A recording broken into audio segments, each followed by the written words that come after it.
성경 말씀은 마가복음 10장 17절로부터 31절까지입니다. 예수께서 길에 나가실새 한 사람이 달려와서 꿇어 앉아 묻자오되 선한 선생님이여 내가 무엇을 하여야 영생을 얻으리이까? 예수께서 이르시되 네가 어찌하여 나를 선하다 일컫느냐? 하나님 한 분 외에는 선한 이가 없느니라.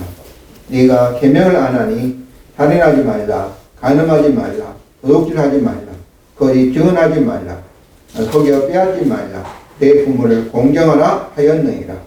그가 여짜오되 선생님이여 이것은 내가 어려서부터 다 지켰나이다. 예수께서 그를 보시고 사랑하사 이르시되 내게 아직도 한 가지 부족한 것이 있으니 가서 내게 있는 것을 다 팔아 가난한 자들에게 주라. 그리하면 하늘에서 보화가 내게 있으리라.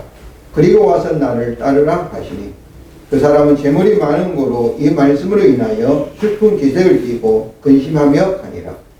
예수께서 둘러보시고 제자들에게 이르시되 재물이 있는 자는 하나님 나라에 들어가기가 힘이 어렵도다 하시니 제자들이 그 말씀에 놀라는지라.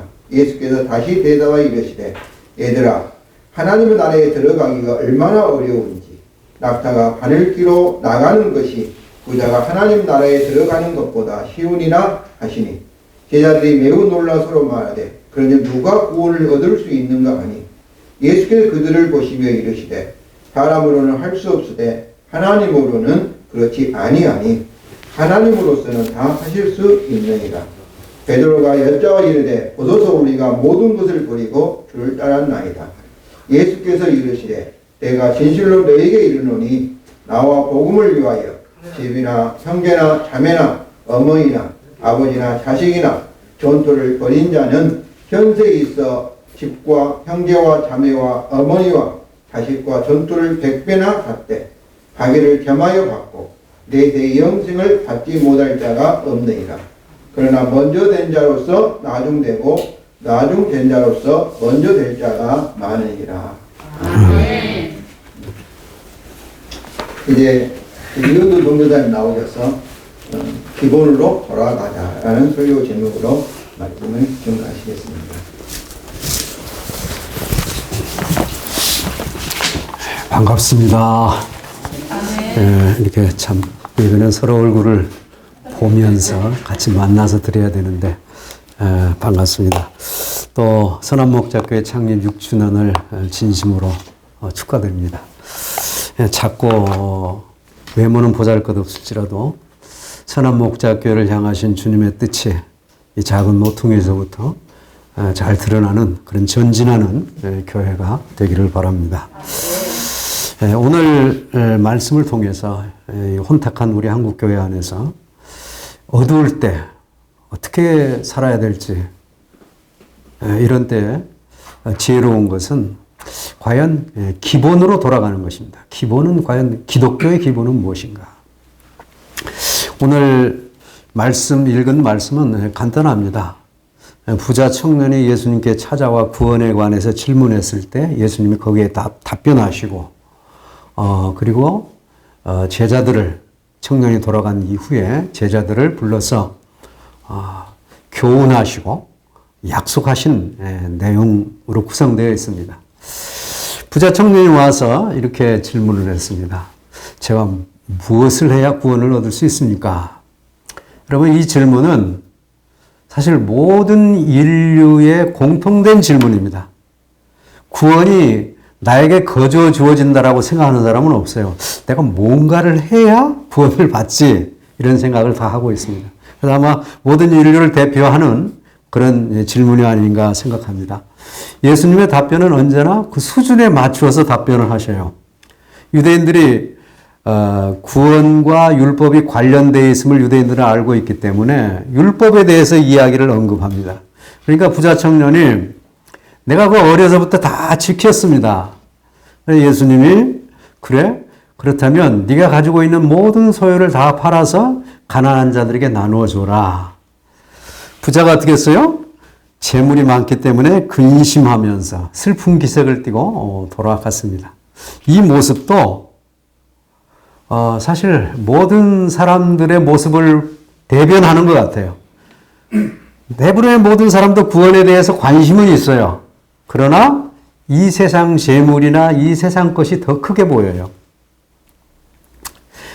그런 이후에 이제 제자들을 불러서 하나님 나라에 들어가기가 얼마나 어려우냐. 낙타가 바늘길을 통과해서 들어가는 것보다 하나님 나라 들어가는 것이 더 쉽다. 아주 굉장한 강조용법이죠. 어떻게 바늘길로 낙타가 통과해서 가겠습니까? 그러면서 제자들 그러면 어떻게 사람이 구원을 받는가 했을 때 예수님의 결론은 뭐예요? 사람으로서는 불가능하다. 그러나 하나님으로서 하실 수 있다. 이게 대답입니다. 아마 가난한 청년이 와서 질문을 했다면 예수님이 다른 식으로 답변했을 거예요. 그가 할 수 없는 다른 걸 요구했을 거예요. 그러나 결론은 똑같아요. 사람으로서는 구원받을 수 없고 오직 하나님으로서만 구원받을 수 있다. 사랑하는 성도 여러분, 저와 여러분이 구원을 받았다고 확신한다면 여러분 놀라운 하나님의 은혜가 우리에게 임한 줄로 믿습니다. 요즘 교회 안에서 정말 교회가 이런 곳인 줄은 몰랐구나 하며 교회를 떠나가는 자들이 많이 있다고 합니다. 그런데 우리 성도가 교회를 떠나가면 행복하겠습니까? 이런 때 우리는 이렇게 좀 뭐가 뭔지 모를 때 기본적인 질문을 해봅니다. 과연 기독교란 무엇인가? 기독인이란 무엇인가? 하는 기본적인 질문을 해봅니다. 여러분 가까이에서 누군가가 기독교가 뭐냐? 교회란 뭐냐? 이렇게 질문하면 여러분 뭐라고 답변하시겠습니까? 아주 간단하게요. 간단하게 기독교는 윤리나 도덕이나 그런 철학이 아닙니다. 기독교는 한 사람에 대한 이야기입니다. 한 사람. 바로 예수 한 사람이 기독교의 시작이고 기독교의 전부입니다. 교회된 우리는 예수의 몸이에요. 지체예요. 그래서 기독교는 예수교입니다. 그리고 기독인은 예수님을 따라가는 자들이에요. 그렇다면 예수님은 누구인가? 많은 철학자들이 인간의 존재에 대해서 질문했습니다. 나는 누구인가? 나는 어디서 와서 어디로 가는가? 내 존재는 무엇인가? 여러분, 이런 데 아무리 생각을 깊이 빠져들어가도 해답을 찾지 못하지요. 그래서 모르겠단 말이야. 그런데 그거에 대해서 생각하는 나는 있구나. 그런 식의 답변입니다. 근데 예수님은 자신의 존재에 대해서 아주 분명하게 명토박아 말씀하십니다. 나는 하나님의 보냄을 받은 자다. 하나님이 보내서 나는 이 땅에 왔다. 하나님이 왜 예수를 이 땅에 보내셨어요? 여러 가지 측면에서 말할 수 있겠습니다.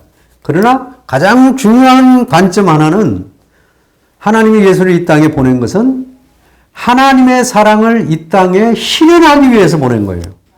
우리 잘 아는 요한복음 3장 16절 하나님이 독생자를 세상에 보내신 것은 뭐예요?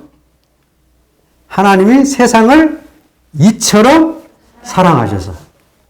우리 로마서 5장 8절에도 예수님이 십자가를 지셨어요. 근데 그게 뭐라고 답변해요? 우리가 아직 죄인 됐을 때 그리스도께서 우리를 위하여 죽으심으로 하나님께서 우리에 대한 자기의 사랑을 뭐 했다고 그래요? 확증하셨다고 그러잖아요. 확증하셨다고. 그렇습니다. 오늘 본문에서 청년에게 계명에 대해서 이야기를 했습니다. 여러분 계명이 무엇인가? 우리 마가복음 이제 12장 28절 30절로 제일 큰 계명은 첫째도 둘째도 사랑이다. 하나님 사랑, 이웃 사랑이다. 말씀하시고 또 로마서 13장 10절에도 사랑은 이웃에게 악을 행치 아니하나니 그러므로 사랑은 율법의 완성입니다.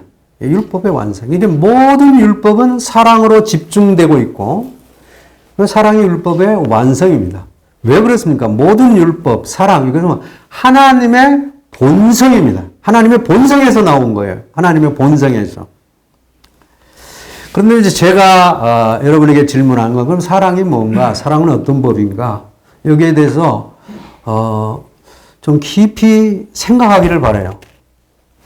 하나님이 이 세상을 창조하실 때 이 세상을 보존하시고 모든 생명체들이 자유를 누리며 번성하며 살도록 여러 가지 법칙들을 주셨어요. 여러분 학교 다닐 때 배운 기억이 있을 겁니다. 여러 가지 법칙들. 예를 들면 질소순환의 법칙, 질량불변의 법칙, 열역학의 법칙, 중력의 법칙, 심은 대로 거둠의 법칙. 이런 그 여러 가지 법칙들은 과학자들이 만들어낸 거 아니에요. 이미 하나님이 창조하실 때 이 속에 두셨는데 그 발견한 거예요. 그래 하나님이 두신 이 법칙들은 사람이 개입할 수 없고 변경할 수 없어요.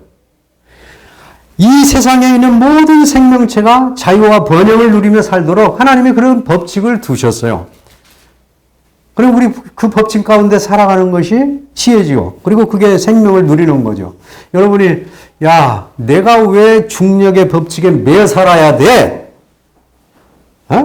나는 내 사랑하는 이와 이 중력의 법칙을 벗어나서 나를 올가매는 중력의 법칙을 벗어나서 자유롭게 살고 싶어 하고 지구를 벗어났어요. 무중력 상태에 갔어요. 여러분 그럼 막 달리고 싶을 때 달리고 멈추고 싶을 때 멀고 춤추고 싶을 때 춤추면서 자유롭게 살 수 있습니까? 자기 의지대로 못 살아지는 거예요. 그냥 허우적대다가 죽는 거예요. 하나님의 모든 법칙이 그래요. 여러분 심음의 법칙도 마찬가지입니다. 음악의 대가들이 하루아침에 음악의 대가가 됐으니까 아주 어릴 때부터 바이올린이나 피아노에 대해서 많은 시간을 투자하고 많은 땀을 심고 노력한 결과 거기에 음악의 대가가 된 거예요. 여러분 일반 동물들은 막 태어날 때부터 아주 신기한 동물들이 많아요. 태어날 때 벌떡 일어나가지고 달려가는 가젤도 있고요. 이 내비게이션도 없는데 연어 같은 경우는 태어나가지고 그 넓고 넓은 해양을 몇 년 돌아다니다가 자기가 태어난 곳으로 내비도 없이 찾아와요. 예, 뭐 돌고래는 음파를 발송했다. 그것을 받아서 먹잇감을 찾고. 그런데 그런 많은 그 동물들의 신기한 능력은요. 태어날 때부터 머리가 뇌 속에 그렇게 프로그램이 되어 있다고 합니다. 이게 노래가 하지 않아도 그냥 저절로 그렇게 되는 거예요. 근데 사람의 뇌는 안 그래요. 사람의 뇌는 거기에 땀을 흘려야 되고 시간을 투자를 해야 되고 노력을 해야 뇌에서 길이 생기는 거예요. 제가 러시아를 열심히 배우고 있는데 정말 쉽잖아요. 아주 힘들어요. 그런데 그렇게 해야 뇌에서 이제 새로운 길이 생기는 거예요. 우리 뇌는 그렇게 생겼다고 그래요. 근데 여러분이 깨달아 알아야 될 것은 우리 계시에도 일반 계시와 특별 계시가 있듯이 하나님의 섭리들이 일반 섭리가 있고 특별 섭리가 있어요. 하나님께서 하루에도 12번 중력의 법칙을 무시하고 요단강을 가르고 홍해를 가르고 태양을 멈추게 하실 수가 있습니다. 그러나 하나님 그렇게 하셔요? 하루에 몇 번씩이라도 그렇게 하실 수 있지만 그렇게 안 하셔요. 창조주에 주신 그 법칙대로 운행해 가셔요. 매일매일 붙드시고.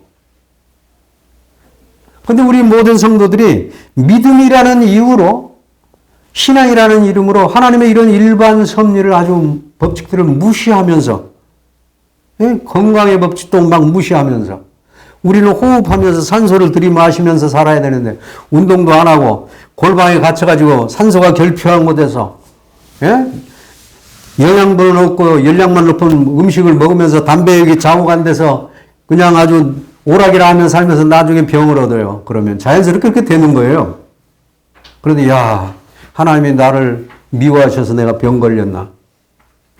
여러분 책을 읽고 명상을 하고 묵상을 하고 다양한 책을 읽고 그때 자꾸 내 이 지성이 길들이 열리는 거예요. 넓게. 그런데 노력하지 않아요. 그러면서 야 내가 시험에 떨어졌는데 이거 하나님 나 좀 미워해서 그러나. 심음의 법칙대로 노력을 해야 묵상을 하고 생각을 해야 또 많은 책들을 섭렵해야 넓게 생각하고 길이 열리는 거예요. 그러니까 우리 우리들이 생각을 안 하고 그렇게 나이가 먹으면요. 젊은 사람들한테 참 우리 아버지 저 노인네 진짜 답답하다고. 왜요? 생각하는 게 이전에 생각하는 그 길로만 생각하는 거예요. 그리고 거기에서 모든 걸 다 판단하는 거예요. 제가 왜 이렇게 이 부분을 강조를 하냐면 사랑의 법이 바로 창조하실 때 하나님께서 성령을 통해 우리 인간에게 넣어두신 생명의 법칙이라는 거예요. 그것을 우리가 깊이 생각을 안 해요. 사랑하며 살면 좋지. 그럼 뭐 사랑 안 하고 살면 뭐 어쩐데? 여러분, 이 사랑의 법은요, 하나님이 세상을 창조하기 전에 성삼위 하나님 안에 있었던 그 본성이에요. 그 하나님 안에 있었던 그 놀라운 선물을 도대체 우리 인간이 무엇이기에 사람을 창조하셔서 성령을 통해서 그 사랑을 부어주신 거예요. 여러분, 성삼위 하나님이 어떻게 사는가 궁금하십니까? 어떻게 사실까? 하나님이 우리에게 부어주신 사랑하며 살면 하나님의 삶을 이해할 수 있어요. 영생이라는 게 뭐예요? 영생. 하나님의 생명이잖아요. 근데 영생 요한 사도가 뭐라고 설명합니까? 요한복음 17장 3절에 하나님을 아는 것이 영생이라고 그래요. 하나님을 아는 것이. 또 고린도전서 1장 9절에도 너희를 불러서 그의 아들 예수 그리스도 우리 주와 더불어 교제하게 하시는 하나님은 무엇이다. 예수 그리스도를 통해서 왜 우리를 불러주셨는가? 왜 우리에게 주셨는가? 교제하기 위해서. 요한일서 1장 3절에는 뭐냐? 우리가 보고 들은 바를 너희에게 전함은 보고 들은 바는 예수예요. 태초부터 있었던 말씀이에요. 그 1절에 이제 그렇게 설명해요. 왜 내가 예수를 너희에게 전하냐? 너희로 우리와 사귐이 있게 하려 함이니 우리의 사귐은 아버지와 그 아들 예수 그리스도와 더불어 누립니다. 왜 복음을 전하냐? 영생이 뭐냐? 하나님을 아는 거다. 하나님과 교제하는 거다. 사귀는 거다. 그러니까 다시 말하면 사랑하며 사는 것, 하나님을 사랑하고 이웃을 사랑하고 또 피조물을 사랑하는 이 사랑의 삶이 영생의 삶인 줄로 믿으시기를 바랍니다. 이게 하나님 안에 있었던 삶이에요. 하나님 안에 있는 이 생명인데 이 고귀한 생명을 우리에게 그냥 주셨다니까요. 도대체 인간이 무엇이기네, 인자가 무엇이기네 이 영광을 우리에게 주셨나이까. 그래서 우리가 예수 믿고 영생을 받았다고 좋아하는데 여러분 사랑의 삶을 살고 있지 않다면 지금 영생의 삶을 누리는 게 아닙니다. 천국은 바로 이 사랑이 완전하게 작동하는 곳이 천국입니다. 하나님께서는 아담 안에 이런 놀라운 사랑을 성령을 통해 두시고 창조의 목적이 무엇입니까? 아담 안에 이 놀라운 하나님의 사랑을 주시고 거기서 행복한 삶을 하나님의 사랑을 실현하며 살도록 하셨어요. 그래서 가족을 두셨어요. 그리고 그 에덴의 행복이 온 땅끝까지 미치기를 바랬어요. 그래서 창조의 목적이 뭐예요? 에덴의 우주화입니다. 에덴이 온 땅끝까지 충만하기를 원했어요. 그 에덴의 행복, 에덴의 사랑, 그 하나님의 생명이 땅끝. 그래야 온 땅끝까지 하나님의 생명, 하나님의 영광이 충만한 세계를 바라보고 세상을 출발시킨 거예요. 그런데 인간이 타락함으로써 성령을 잃어버리고 이 하나님의 사랑을 잃어버렸어요. 그 마음에 어떤 마음이 찾아왔어요? 두려움이 찾아왔습니다. 두 가지, 두려움. 그 다음에 이기적 본능이 자리를 잡게 됐어요. 그래서 두려워가지고 나무 잎으로 가르고 나무 뒤에 숨잖아요. 그래서 이기적 본능으로 탈바꿈되니까 내 뼈 중에 뼈, 살 중에 살, 나의 가장 소중한 나라고 불렀던 그대를 향해서 저 여자 때문에, 저 뱀 때문에, 하나님 때문에 이 꼴이 되었습니다. 모든 것을 내 중심으로 내가 내 스스로를 보호하려고 하니까 두려움이 생기는 거예요. 그래서 그런 것들의 기초에서 무기를 만들게 되고 성을 쌓게 되고 내가 남보다 더 많이 가져야 되고, 노후가 불안하니까 더 많이 쌓아야 되고. 그런데 바로 예수님께서는 아담이 잃어버렸던 그 첫사랑, 그 영생의 생명, 하나님의 사랑을 회복시키기 위해서 이 땅에 실현하기 위해서 예수님을 보내주신 거예요. 예수님이 십자가에 죽으시고 부활하신 이후에 야, 너희들 예루살렘 떠나지 말고 기다려라.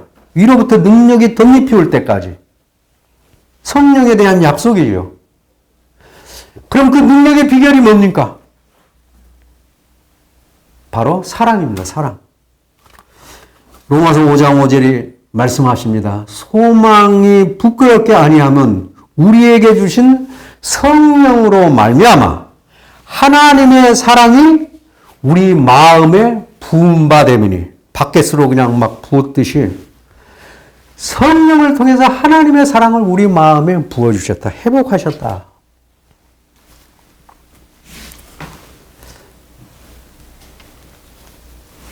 사랑은 어떻게 사랑이 성취돼요? 뭘로? 사랑은 사랑으로만 성취되는 겁니다. 사랑은 사랑으로만 성취되는 거예요. 여러분, 사랑의 법은 생명의 법입니다. 우리가 호흡할 때 이산화탄소를 내뱉고 나무는 그것을 받아서 우리에게 산소를 공급해 줍니다. 호흡 법칙이 끊어지면 죽는 거예요. 바로 사랑의 법이, 사랑하며 살면 좋고 안 살면 어때요? 이것은 하나님의 이 사랑을 모르고 하는 소리예요. 그렇게 살 수 있겠지요. 사랑 안 하면서도. 그러나 그건 하나님이 원하는 삶이 아니에요. 그냥 숨 쉬고, 인공호흡기 끄고 사랑하는 거하고 비슷한 거예요. 진짜 삶이 무엇인지를 여러분 알기를 원하면, 진짜 행복이 뭘지를 알기를 원하시면, 진짜 영생이 뭔지 알기를 원하면, 바로 이 사랑의 삶을 살아야 되는 거예요. 그래야 그 삶이 무엇인지를 맛볼 수 있는 거예요.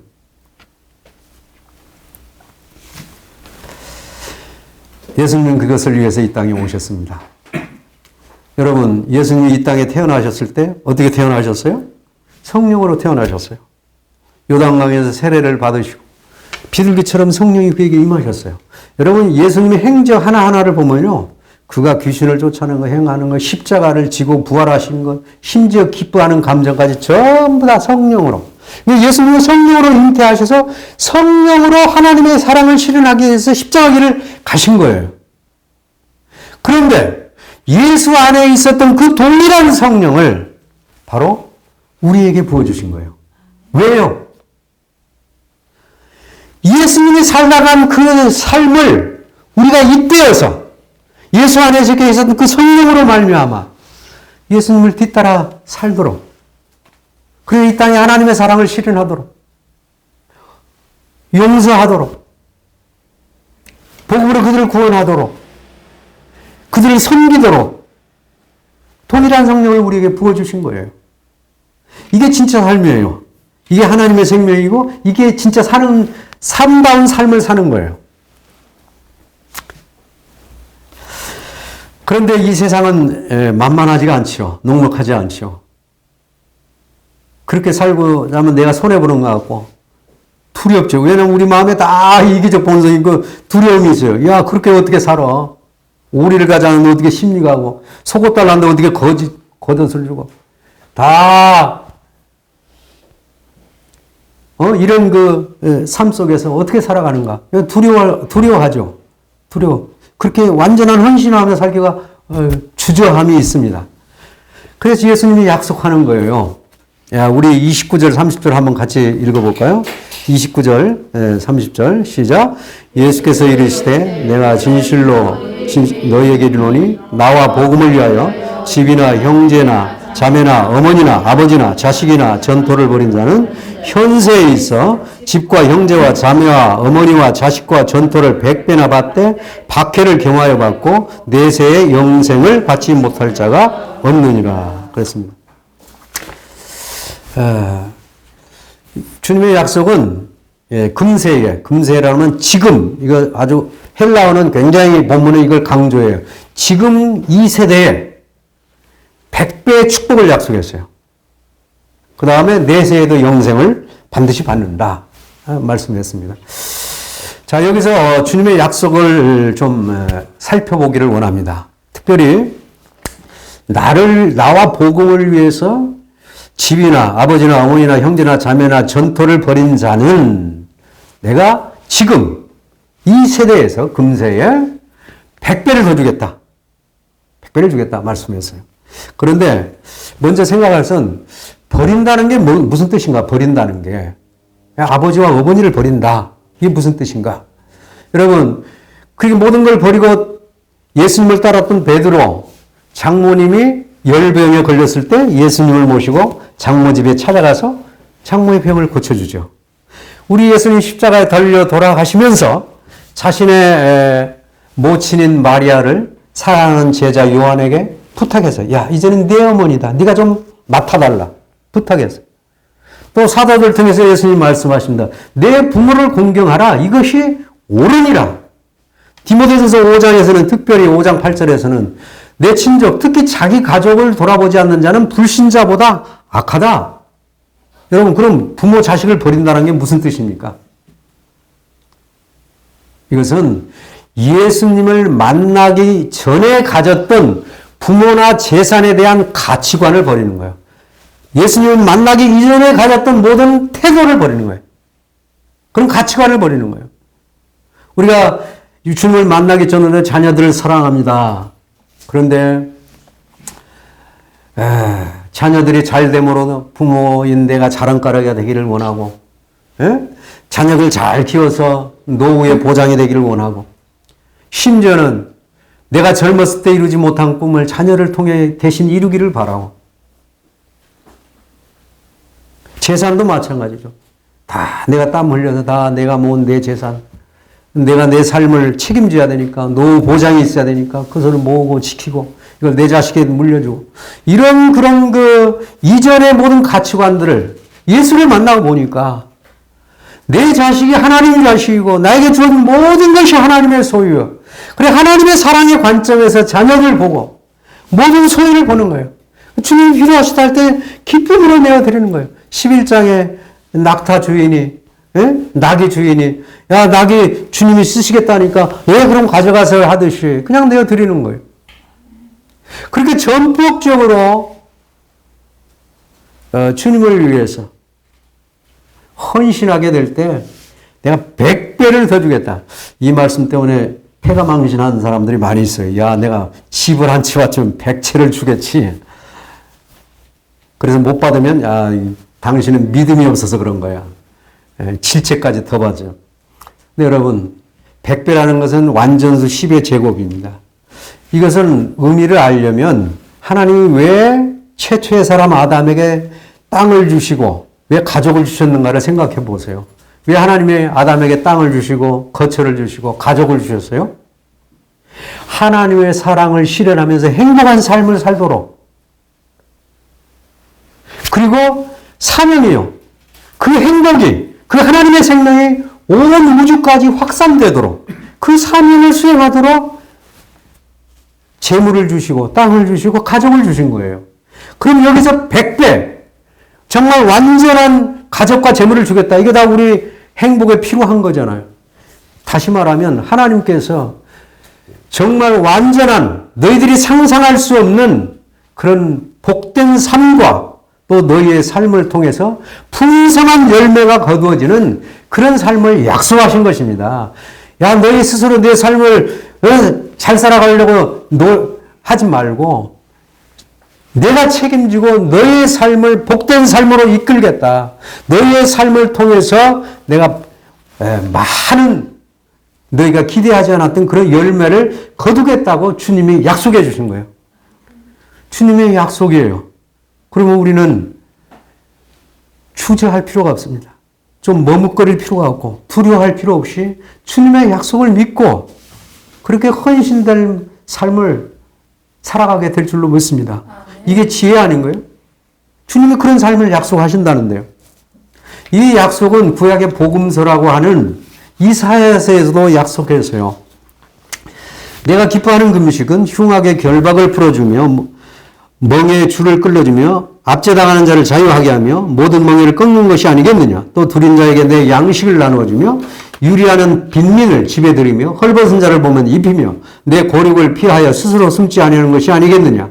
그리하면 내 빛이 새벽같이 비칠 것이며 내 치유가 급속할 것이며 내 공의가 내 앞에서 행하고 여호와의 영광이 내 뒤에 호위하리니 내가 부를 때 나 여호와가 응답하겠고 내가 부르짖을 때 내가 여기 있다 하리라.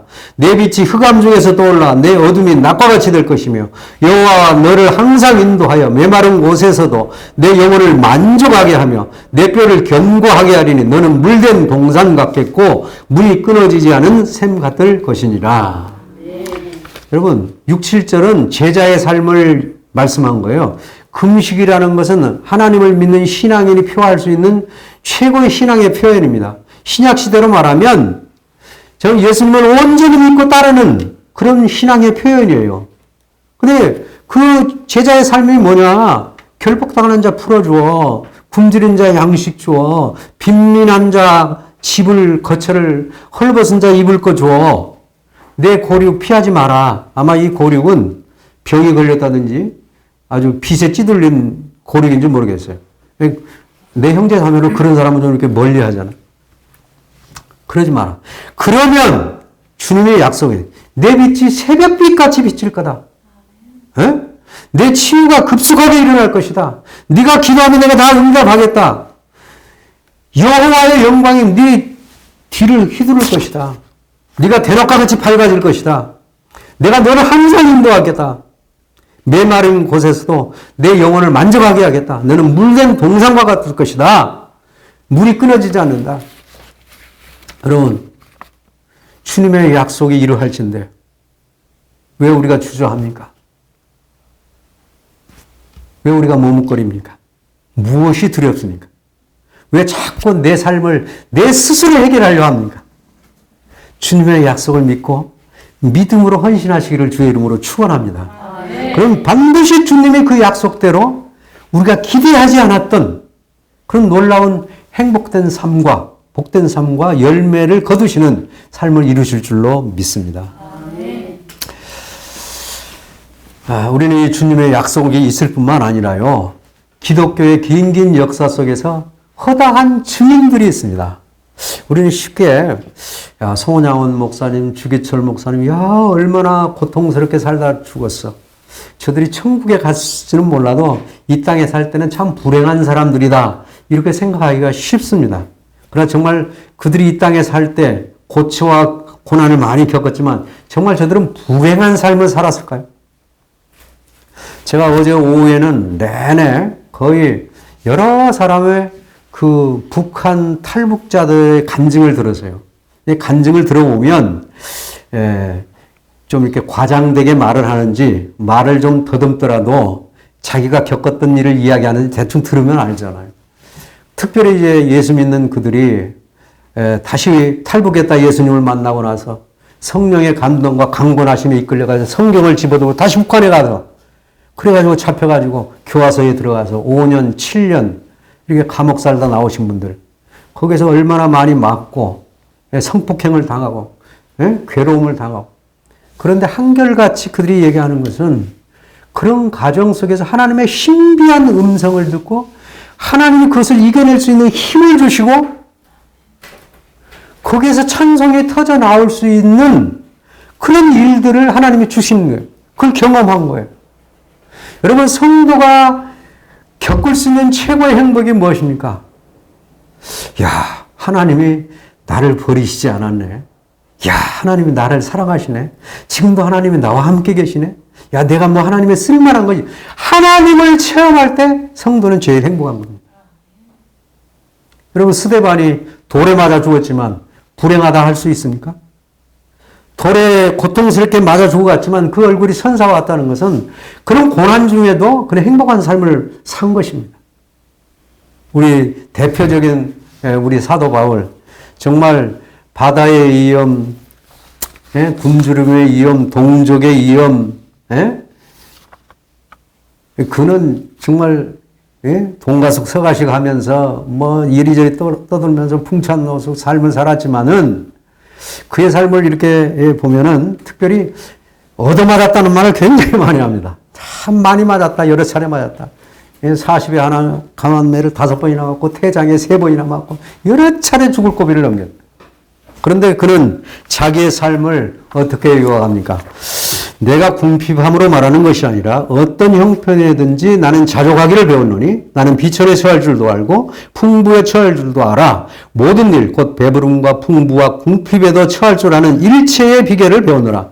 내게 능력 주신 자 안에서 내가 모든 것을 할 수 있느니라. 그러나 너희가 내 괴로움에 함께 참여하였으니 잘하였도다. 여러분, 사도 바울이 그렇게 정말 남이 겪을 수 없는 고난의 길을, 박해를 받는 그 길을 걸어갔지만, 그러다 순교의 제물이 되었지만은, 나는 어떤 형편에든지 만족할 수 있는, 행복할 수 있는 비결을 배웠다. 그 모든 역경 순간순간마다 성령께서 그것을 이겨낼 수 있는 능력을 주셨다. 그래서 나는 뭐든 다 감당할 수 있다. 야, 나의 이 고통스러운 괴로움에 너희도 동참했으니 참 잘했구나. 그러면서 자신을 뭐라고? 나는 근심하는 자 같으나 항상 기뻐하고 가난한 자 같으나 많은 사람을 부유하게 하고 아무것도 없는 자 같으나 모든 것을 가진 자로다. 여러분, 이 정도 되면 행복한 사람 아닙니까? 에? 얼마나 많은 증인들이 있습니까? 우리 프란시스 여러분 다 알잖아요. 평화의 기도. 에? 포목 장사를 통해서 거부가 된 아버지의 부를 다 거부하고 그 유산을 가난한 자들이 다 나누어주고 아주 청빈하게 주의 뒤를 따라서 살았어요. 예? 한세병 환자들과도 같이 살고.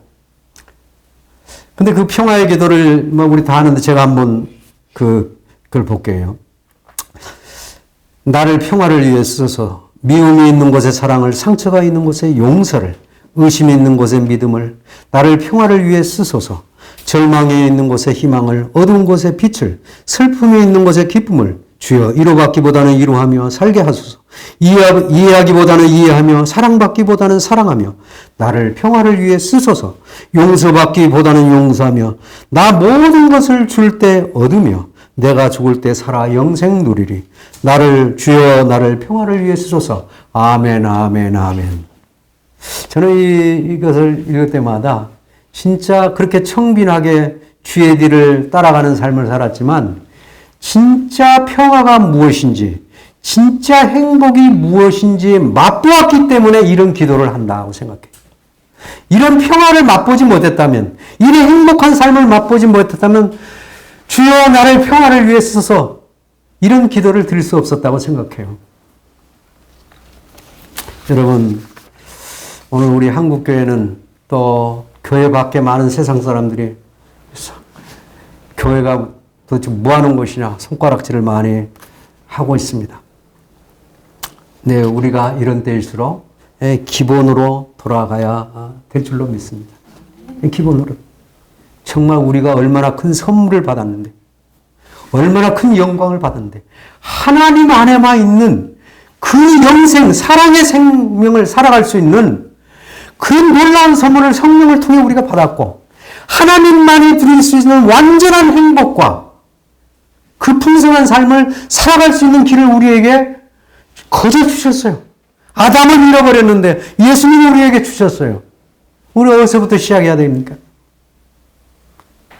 어떤 노인이 그냥 파도에 밀려가지고 수도 없이 해변가에 밀려온 불가사리들을 허리를 굽혀서 한 마리 이렇게 바다에 집어 던지는 거예요. 그것을 본 젊은이가 물었습니다. 노인 어르신, 지금 얼마나 많은 해변에, 수많은 해변에 얼마나 많은 불가사리 해변으로 몰려왔는데 그거 몇 마리 바다에 집어 넣는다고 무슨 의미가 있습니까? 그때 노인이 대답하기를, 그러나 내 손에 쥐어진 이 한 마리는 살지 않느냐? 그러면서 집어넣는 거예요. 여러분, 우리가 이 세상 모든 사람을 다 사랑할 수도 없습니다. 그러나 가장 가까이에 있는 내 가족, 내 이웃, 내 교회, 사랑할 수 있어요. 거기서부터 시작해야 되는 거예요. 왜 그래야 돼요? 왜 가까이에서부터 시작하는 거예요? 여러분, 하나님이 하와를 왜 아담에게 갖다 붙여줬어요? 그 하와와 하나님의 사랑을 누리면 할도록 지금 나와 가장 가까이 있는 사람은 하나님이 나에게 이끌어주신 자인 줄로 믿습니다. 지금 바로 그에게 사실 가장 가까이 있는 사람이 가장 사랑이 힘들어요. 가장 가까이 있는 사람이 나에게 상처를 너무 많이 줘요. 용서하기 힘들어요. 여러분, 사랑을 잃어버리고 여러분 부부싸움 하다가 돌아오신 분 계십니까? 가정 안에서 가장 가까이 있는 사람이 상처를 주고받으면서 용서하지 못하고 자기 주장하며 살아갈 때 가정이 지옥이잖아요. 결혼을 물릴 수도 없고 저놈의 자식 그냥 호적에서 지울 수도 없고. 그럼에도 불구하고 내 자존심을 꺾고 내가 먼저 용서하고 내가 먼저 희생하고 내가 낮아서 섬기는 거 이게 고통스럽죠. 그러나 그렇게 살 수 있는 힘을 성령을 통해 주시는 줄로 믿습니다. 아멘. 기도하셔야 돼. 그게 우리의 기도예요. 아멘. 그냥 싸웠다가 다시 하나님의 은혜로 화해가 되면 얼마나 기쁩니까? 날아갈 때. 그게 천국이에요. 그 삶을 살기를 원하시는 거예요. 요즘 막 불평, 불만이 많습니다. 여러분, 뭐 남에게 막 정부를 향해서 뭐 대통령을 향해서 뭐 사장을 향해서 교회 목사를 향해서 막 손가락질이 많습니다. 여러분 그 하늘을 나는 비행기도요 다 분해하면 그냥 조그만한 새 조각 하나에 불과합니다. 아무 별거 없어요. 그러나 그 새 조각들이 자기가 있어야 할 자리에서 자기의 역할을 감당하면 비행기가 하늘을 나는 거예요. 창발 효과가 나타나는 거예요. 남을 향해서 이러쿵저러쿵 비난할 일이 아니고 하나님이 지금 세워진 그 자리에서 하나님이 나에게 보내주신 그 사람, 가장 사랑하기 어려운 그를 용서하고 섬기며 사랑하면 언젠가 창발 효과가 나타나는 거예요. 언젠가 날아오르는 겁니다. 우리 한국교회가 이렇게 침체되어 있고 정말 탄식하는 그런 시대에 있지만은 내가 내 위치에서 성도는 성도로서 부모는 부모로서 자식은 자식으로서 하나님 안에 있는 하나님만이 하실 수 있는 그 놀라운 사랑을 성령을 통해 행하게 될 때 내 자신이 우리 가정이 또 우리 교회가 하늘을 날게 될 줄로 믿습니다. 아멘. 그리고 물론 분명히 아픔이 있어요. 고난 가운데 있어요. 그러나 내가 기대하지 못했던 그런 놀라운 행복감과 내가 상상할 수 없었던 나를 통한 열매들을 주님이 반드시 책임지고 맺게 해 주실 줄로 믿습니다. 그래서 하나님의 약속이 주님의 약속인 줄로 믿습니다.